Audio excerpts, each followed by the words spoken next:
할렐루야. 오늘도 우리 영적 부흥을 위해 하나님이 주시는 말씀은 이사야 22장 1절부터 14절의 말씀입니다.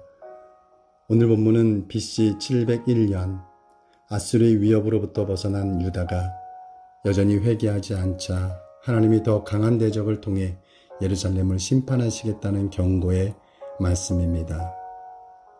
이사야 22장은 예루살렘에 대한 하나님의 심판의 경고입니다.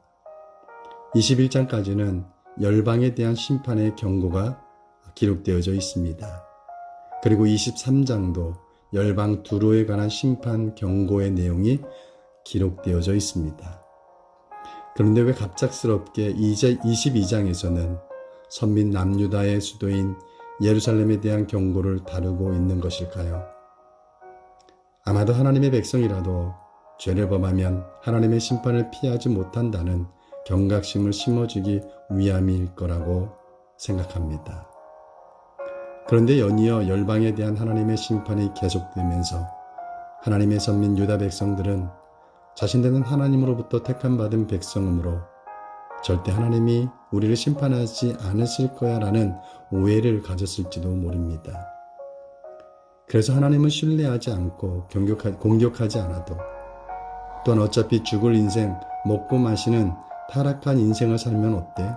하면서 본문 11절과 13절에서 이런 삶을 살아도 심판이 없을 것이라고 생각했는지도 모릅니다. 하지만 창조주 하나님은 공의로우신 분이기 때문에 비록 자기 백성이라도 죄를 범하면 그대로 간과하지 않으시는 분이십니다.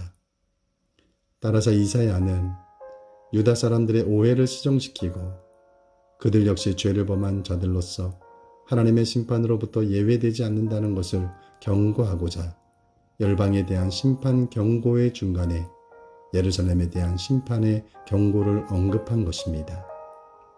그래서 공의 하나님은 분명히 말씀하셨습니다.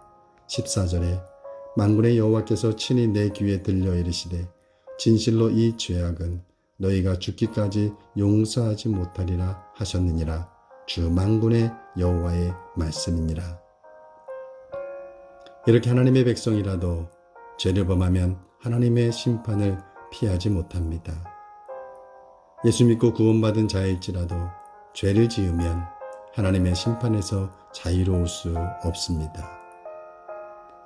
그러므로 바울은 고린도전서 10장 12절에 선줄로 생각하는 자는 넘어질까 조심하라고 말씀했습니다.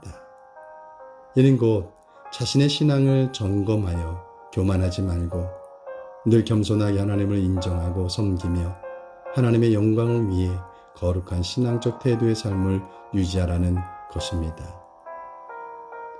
하나님이 우리를 선택해 주신 것은 특별한 존재라는 교만에 빠지게 하기 위함이 아니라 하나님의 사랑을 깨닫고 더욱 겸손히 낮은 자세로 하나님을 사랑하며 그 하나님의 사랑을 이웃에게 또 하나님의 사랑을 전하는 그리스도의 제자가 되기 원한다는 사실입니다. 그래서 오늘도 하나님은 우리를 사랑하시며 기대하십니다. 할렐루야.